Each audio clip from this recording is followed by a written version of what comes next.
जय हिंद साथियों, good morning, Radhe Radhe. कैसे हैं आप सभी लोग? आई होप आप लोग अच्छे होंगे, स्वस्थ होंगे, मस्त होंगे और अपनी पढ़ाई अच्छे से कर रहे होंगे। तो एक बार फिर से स्वागत है आपके अपने चैनल ओनली क्लासेस में। हम फिर से हाजिर हैं एक नई सीरीज़ के साथ, जिसमें हम DSSB और UPSSC एनएम से रिलेटेड सभी क्वेश्चंस को सॉल्व कराएंगे और आपकी तैयारी को बेहतर बनाएंगे।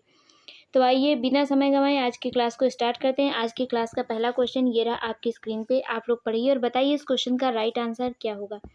इंपॉर्टेंट क्वेश्चन है, जल्दी जल्दी पढ़िए और आंसर कीजिए। क्वेश्चन है, सरकार की कौन सी योजना गर्भवती महिलाओं को हर महीने की 9वें दिन एक विशेषज्ञ चिकित्सा अधिकारी द्वारा एक निश्चित दिन निःशुल्क, सुनिश्चित और गुणवत्तापूर्ण प्रसवपूर्ण जांच प्रदान करती है। ये एक स्टेटमेंट दिया गया है, आपको बताना है कि वो स्टेटमेंट किस स्कीम या किस योजना का है। ऑप्शन ए सुरक्षित मातृत्व आश्वासन, ऑप्शन बी जननी सुरक्षा योजना, ऑप्शन सी प्रधानमंत्री सुरक्षित मातृत्व अभियान, ऑप्शन डी जननी शिशु सुरक्षा कार्यक्रम। बताइए इस क्वेश्चन का राइट आंसर क्या है। और ये क्लास केवल एएनएम वालों के लिए ही नहीं है, जीएनएम बीएससी नर्सिंग वालों के लिए भी हेल्पफुल है। तो आप सभी लोग इस क्लास को लेंगे और अपना आंसर देंगे। क्वेश्चन कह रहा है कि सरकार की कौन सी योजना है जो गर्भवती महिलाओं को हर महीने के 9वें दिन एक विशेषज्ञ चिकित्सा अधिकारी द्वारा एक निश्चित दिन निःशुल्क, सुनिश्चित और गुणवत्तापूर्ण प्रसवपूर्ण जांच प्रदान करती है। तो इस क्वेश्चन का राइट आंसर है option C. Right answer option C, प्रधानमंत्री सुरक्षित मातृत्व अभियान। कौन सी योजना है? प्रधानमंत्री सुरक्षित मातृत्व अभियान। Right answer option C. Next question ये रहा आपकी स्क्रीन पे। क्वेश्चन है, अम्लीय पीएच को निष्क्रिय करने में मदद नहीं करता है। तो आपको बताना है कि अम्लीय पीएच को निष्क्रिय करने में कौन मदद नहीं करता। ऑप्शन ए ब्रोंकोली, ऑप्शन बी सेब, ऑप्शन सी पशु का मांस, ऑप्शन डी पालक। बताइए इस क्वेश्चन का राइट आंसर क्या होगा। अगर आप लोगों ने वीडियो को अभी तक लाइक नहीं किया तो लाइक कर दीजिए, शेयर कर दीजिए, चैनल पे नए हैं तो सब्सक्राइब कर लीजिए और बेल आइकन को भी प्रेस कर दीजिए ताकि आने वाली हर एक नोटिफिकेशन आपको मिल सके। तो अम्लीय पीएच को निष्क्रिय करने में मदद कौन नहीं करता है? तो इस क्वेश्चन का राइट आंसर है ऑप्शन सी, पशु का मांस। Right answer option C. और DSSB वाले आप सभी लोग बहुत अच्छे से तैयार हो जाइए, कमर कस लीजिए, क्योंकि आप सभी का जो एग्ज़ाम है वो 11 और 12 अप्रैल को है। तो अब कोई कंजूसी नहीं, कोई कुछ भी नहीं, बिल्कुल आपको जी जान लगा के मेहनत करनी है और एक अपनी सीट कंफर्म करनी है। क्वेश्चन है, chronic obstructive pulmonary disease COPD के लिए प्रथम पंक्ति निदान परीक्षण क्या है। बताइए इस क्वेश्चन का राइट आंसर क्या है। इंपॉर्टेंट क्वेश्चन है, आप सभी लोग आंसर करेंगे और जल्दी जल्दी आंसर करेंगे। ऑप्शन ए चेस्ट का x ray, option B complete blood count, option C chest का CT scan, option D spirometry. COPD का फुल फॉर्म भी याद रखिए, क्योंकि कभी कभी ऐसे पूछ लिया जाता है कि COPD का फुल फॉर्म क्या? Chronic obstructive pulmonary disease. तो इस क्वेश्चन का राइट आंसर है option D. Right answer option D, spirometry. क्या है? स्पायरोमेट्री है। इंपॉर्टेंट क्वेश्चन है। नेक्स्ट क्वेश्चन है, एपिड्यूरल एनाल्जेसिया के साथ अशक्त महिला में प्रसव के लंबे दूसरे चरण को कितने समय के अधिक समय तक चलने वाले के रूप में परिभाषित किया गया है। क्वेश्चन डिफिकल्ट है, ध्यान से पढ़ेंगे फिर आंसर करेंगे। क्वेश्चन कहना क्या चाह रहा है। ऑप्शन ए 2 घंटे, ऑप्शन बी 4 घंटे, ऑप्शन सी 1 घंटे, ऑप्शन डी 3 घंटे। एपिड्यूरल एनाल्जेसिया के साथ अशक्त महिला में प्रसव के लंबे दूसरे चरण को कितने समय के लिए समय तक चलने वाले के रूप में परिभाषित किया गया है। तो इस क्वेश्चन का राइट आंसर है option D. Right answer option D, 3 घंटे। कितना टाइम दिया गया? 3 घंटे। Right answer option D. Next question है, दरवाजे पर स्वास्थ्य आवश्यकताओं को पूरा करने के लिए गृह भ्रमण के तथ्य और निष्कर्ष कदम की विशेषताएं हैं या हैं, वो आपको बताना है। होम विजिट के बारे में ये आपसे बात कर रहा है, तो आपको बताना है कि दरवाजे पर स्वास्थ्य आवश्यकताओं को पूरा करने के लिए गृह भ्रमण के तथ्य, निष्कर्ष, कदम की विशेषताएं हैं। पॉइंट 1 है दौरा किए जाने वाले क्षेत्र का मानचित्र तैयार करना। पॉइंट 2 है व्यक्तियों एवं परिवार के सदस्यों की आवश्यकताओं की पहचान। पॉइंट 3 अगली यात्रा की योजना बनाना। तो आपको बताना है कि यहाँ पे कौन कौन से पॉइंट सही हैं या कौन कौन से होम विजिट का जो विशेषताएं हैं वो सही हैं। तो दौरा किए जाने वाले क्षेत्र का मानचित्र तैयार करना बिल्कुल सही है। शायद आप लोग होम विजिट किए हो तो आप लोगों को इस आइडिया हो कि जब भी हम कभी होम विजिट करने जाते हैं तो पहले वहाँ का जो भी मैप होता है क्षेत्र का मैप बनाते हैं। उसके बाद व्यक्ति और परिवार के सदस्यों की आवश्यकताओं को पहचानते हैं। ये होम विजिट की क्या है, विशेषताएँ हैं। तो ऑप्शन ए केवल 1 एवं 2, ऑप्शन बी केवल 1, ऑप्शन सी केवल 2 और 3 एवं 3, ऑप्शन डी 1 2 3। तो इस क्वेश्चन का राइट आंसर है option A. Right answer option ए, केवल 1 एवं 2। यहाँ पर बोला है कि अगली यात्रा की योजना बनाना, ये विशेषता नहीं है, ये विशेषता नहीं है। तो इस क्वेश्चन का राइट आंसर है ऑप्शन ए। नेक्स्ट क्वेश्चन आपकी स्क्रीन पे ये रहा, आप लोग पढ़िए, बताइए इस क्वेश्चन का राइट आंसर क्या है। क्वेश्चन है बाल रूंगड़ता, चाइल्ड मोर्बिडिटी और मृत्यु दर को कम करने के लिए छोटे बच्चों के स्वास्थ्य और पोषण को बढ़ावा देने के लिए home based care for young child programme कब शुरू किया गया था। मोस्ट इंपॉर्टेंट क्वेश्चन है, बताइए इस क्वेश्चन का राइट आंसर क्या होगा। इंपॉर्टेंट क्वेश्चन है। क्वेश्चन कह रहा है कि child morbidity and mortality rate को कम करने के लिए छोटे बच्चों के स्वास्थ्य और पोषण को बढ़ावा देने के लिए home based care for young child programme कब शुरू किया गया था। Option A 2018, option B 2007, option C 2011, option D 2002। Important question है, तो इस क्वेश्चन का राइट आंसर है option A. Right answer option A 2018। Next question आपकी स्क्रीन पे ये रहा। क्वेश्चन है कौन सी परामर्श सेवा प्रत्येक क्षेत्र के बारे में पर्याप्त जानकारी इकट्ठा करने, बनाए रखने और उपयोग करने के लिए है। बताइए इस क्वेश्चन का राइट आंसर क्या होगा।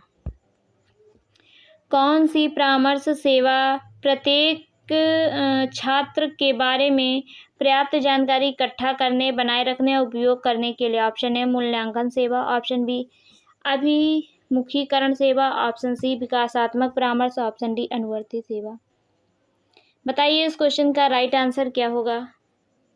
तो इस क्वेश्चन का राइट आंसर है ऑप्शन ए मूल्यांकन सेवा, इवैल्यूएशन सर्विसेज।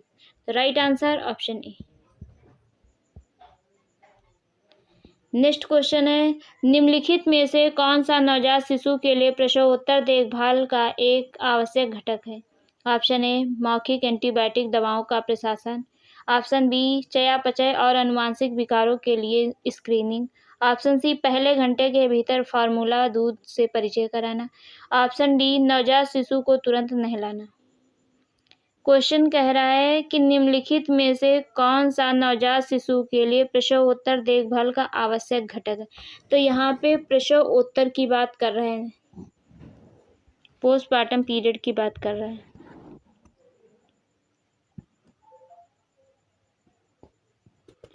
पोस्टनेटल केयर के बारे में बात हो रही है।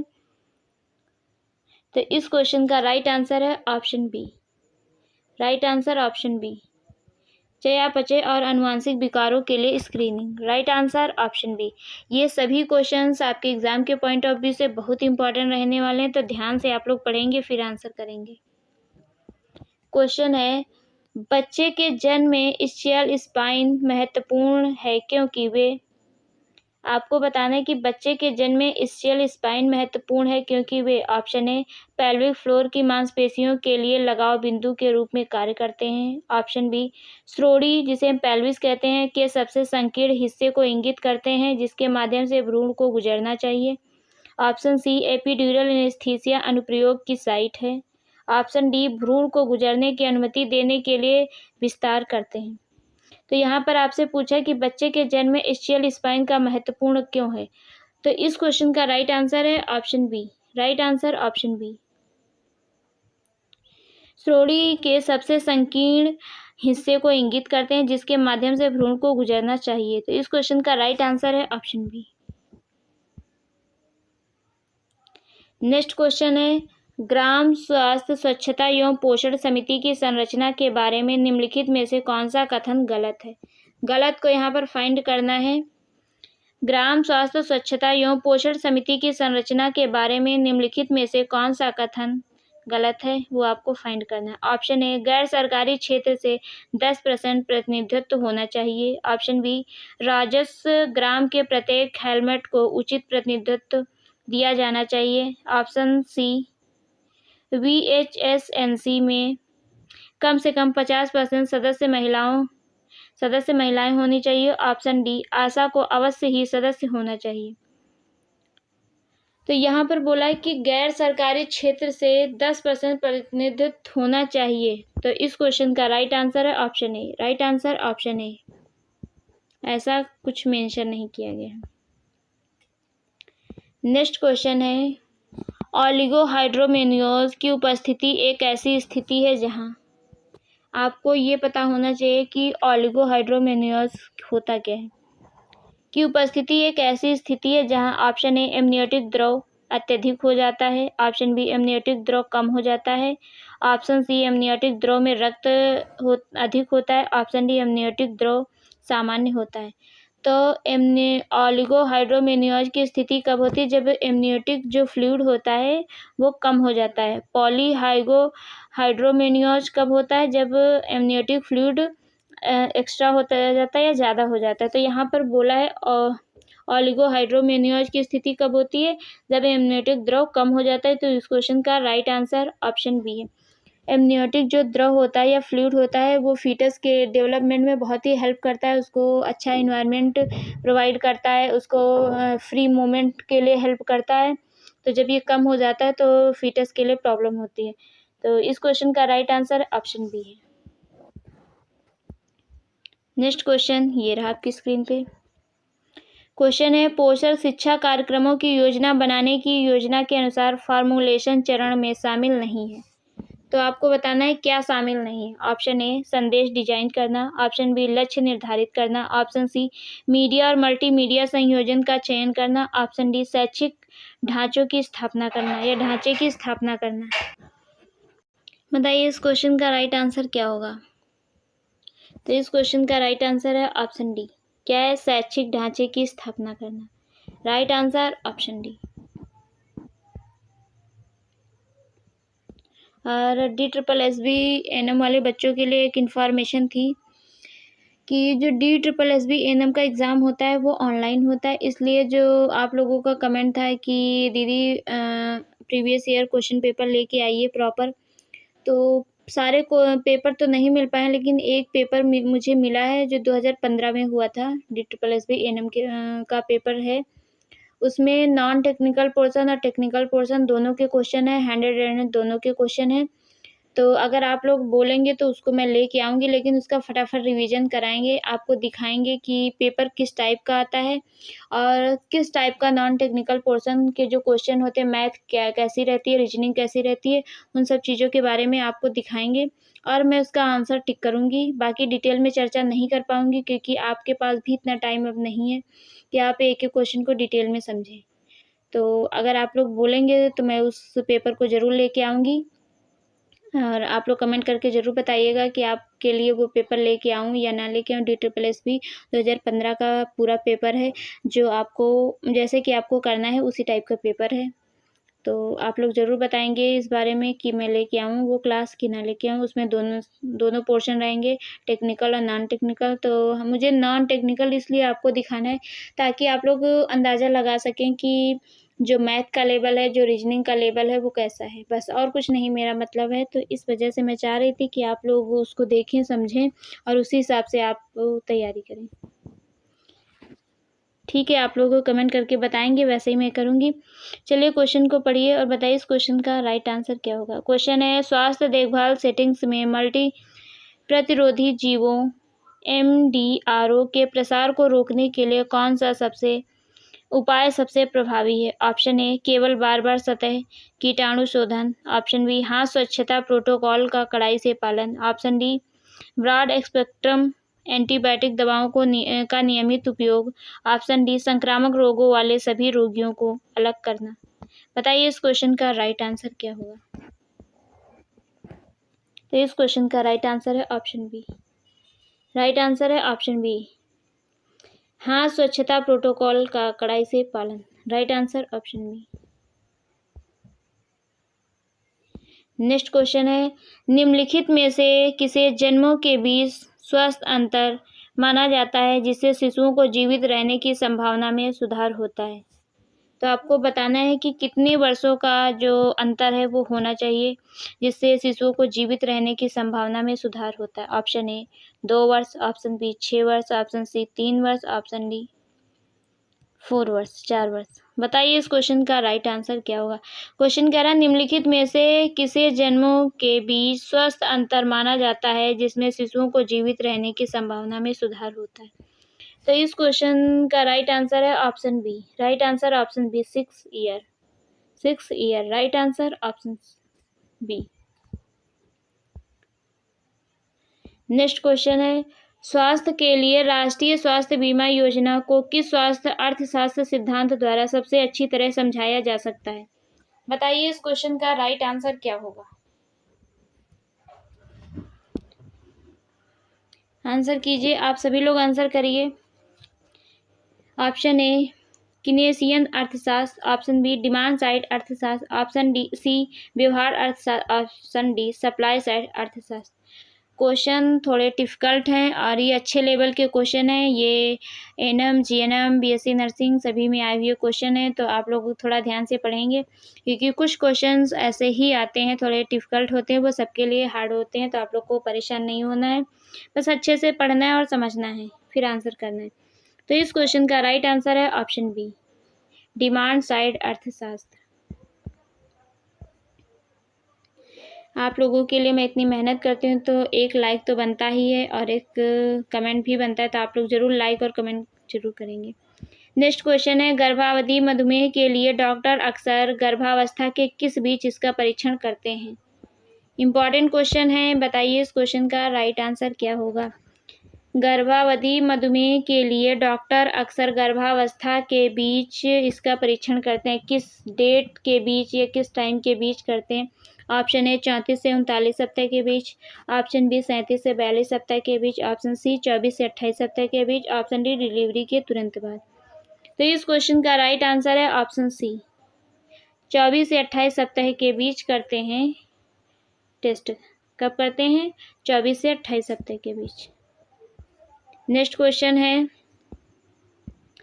प्राथमिक स्वास्थ्य देखभाल के आवश्यक घटकों में निम्नलिखित को छोड़कर सभी शामिल हैं। क्वेश्चन कह रहा है कि प्राथमिक स्वास्थ्य देखभाल प्राइमरी हेल्थ केयर के आवश्यक घटकों इम्पॉर्टेंट कंपोनेंट शामिल हैं, एक को छोड़ के सभी शामिल हैं, निम्नलिखित में से एक को छोड़ के, तो वही फाइंड करना है कौन सा। ऑप्शन ए मातृ एवं शिशु स्वास्थ्य देखभाल, ये भी शामिल है इसमें। ऑप्शन बी स्थानीय एंडेमिक रोगों की रोकथाम एवं नियंत्रण। ऑप्शन सी है स्वास्थ्य शिक्षा एवं संवर्धन। ऑप्शन डी है अस्पताल आधारित विशेषज्ञ सेवाओं का प्रावधान। तो ये इसमें नहीं शामिल है, तो इस क्वेश्चन का राइट आंसर है option D. Right answer option D. Next question है, प्रसव के 24 से 12 सप्ताह के बाद होने वाला द्वितीयक या प्रसवोत्तर रक्तस्राव अक्सर निम्न कारणों से होता है, वो कारण आपको बताना है।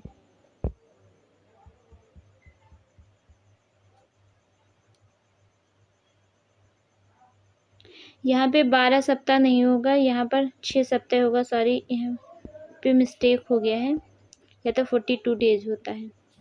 क्वेश्चन कह रहा है प्रसव के 24 घंटे से 6 सप्ताह के बाद होने वाला द्वितीयक प्रसवोत्तर रक्तस्राव अक्सर निम्न कारणों से होता है, वो कौन सा कारण। Option A retained placenta placental fragment, option B uterine atony, option C वंशानुगत coagulopathy, option D genital tract trauma.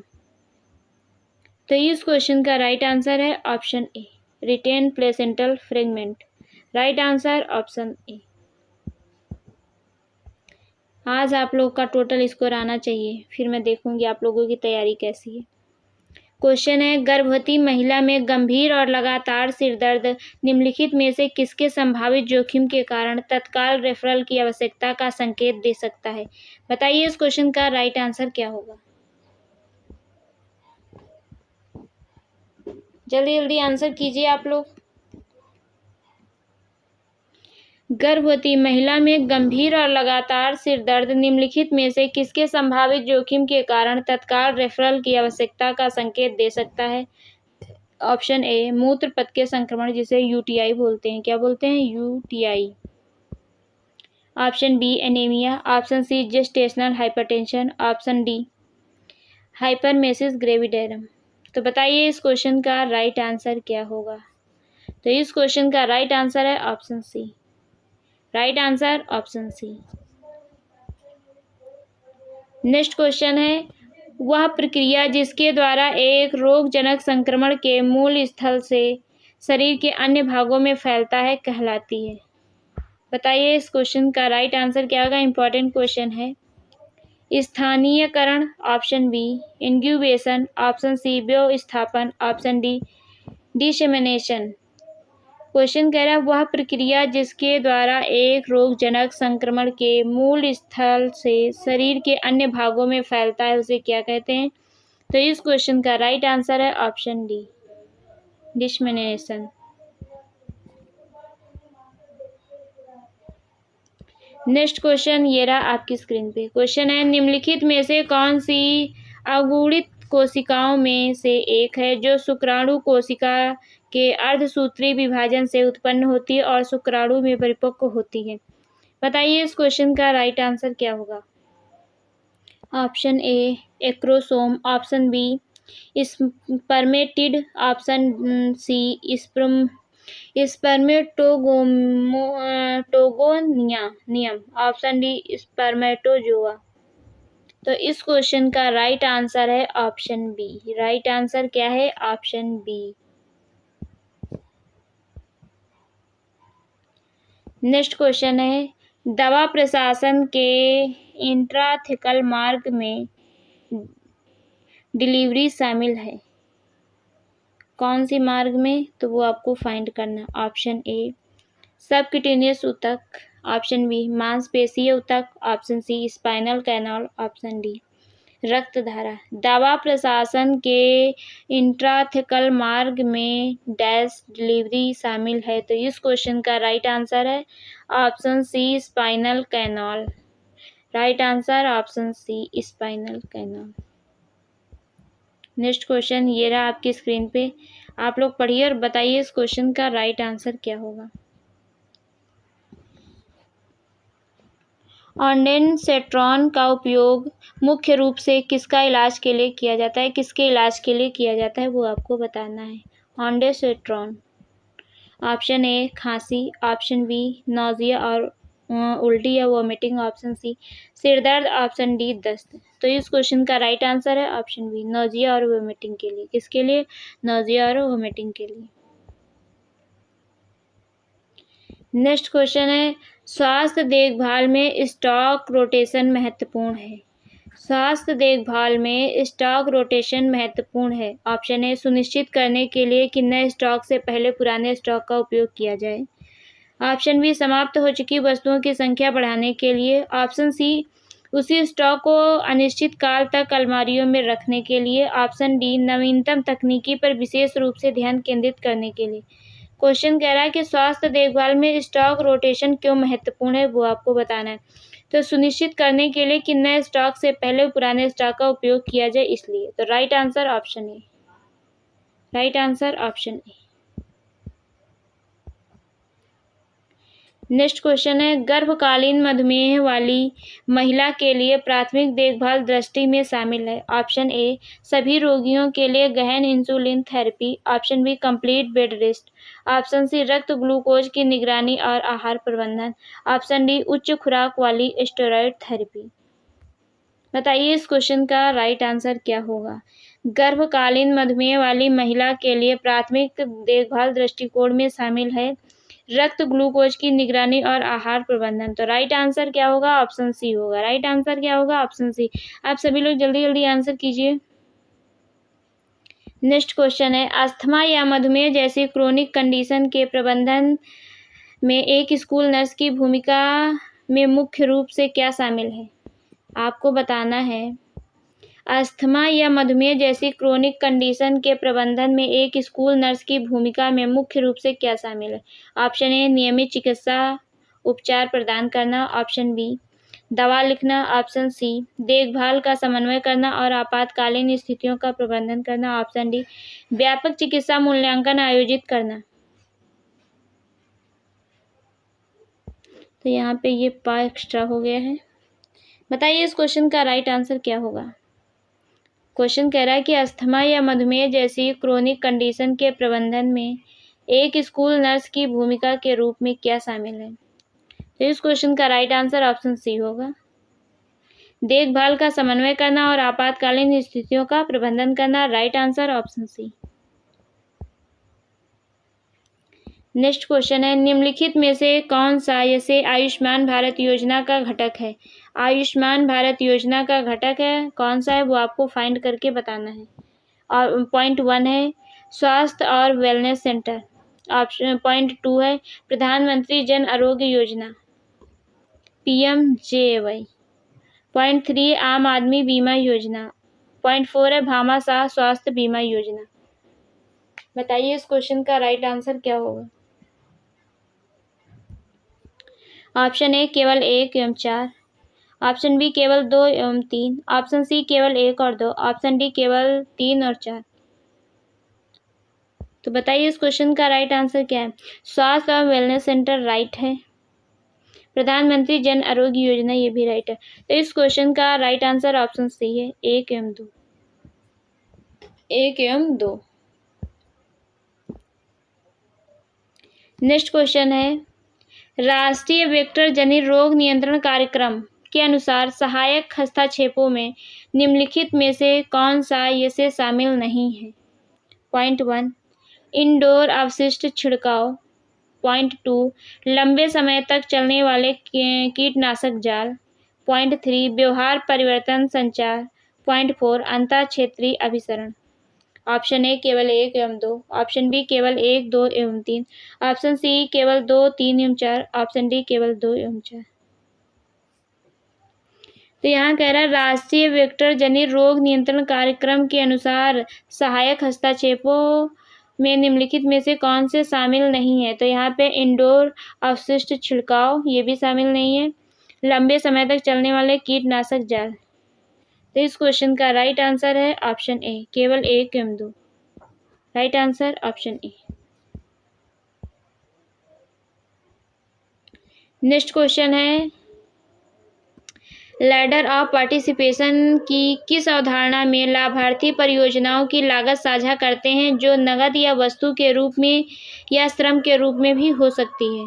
बताइए इस क्वेश्चन का राइट आंसर क्या होगा। बताइए इस क्वेश्चन का राइट आंसर क्या होगा। तो इस क्वेश्चन का राइट आंसर है option D. Right answer option D अंशदायी भागीदारी। नेक्स्ट क्वेश्चन है नवजात शिशु के पुनर्जीवन में कॉर्ड क्लैंपिंग में देरी का प्राथमिक कारण क्या है। इंपॉर्टेंट क्वेश्चन है, ध्यान से पढ़िएगा फिर बताइएगा इसका राइट आंसर क्या होगा। क्वेश्चन कह रहा है कि नवजात शिशु के पुनर्जीवन में कॉर्ड क्लैंपिंग में देरी का प्राथमिक कारण क्या है।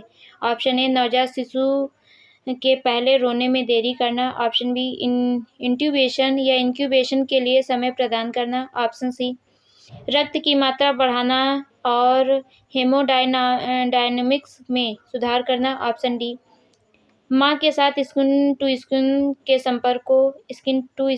संपर्क को सुविधाजनक बनाना। तो इस क्वेश्चन का राइट आंसर है option C. Right answer option C रक्त की मात्रा बढ़ाना और हेमोडायनामिक्स में सुधार करना। Right answer option C. तो आप सभी लोग बताएंगे कि 30 क्वेश्चंस में आप लोगों का टोटल स्कोर क्या रहा।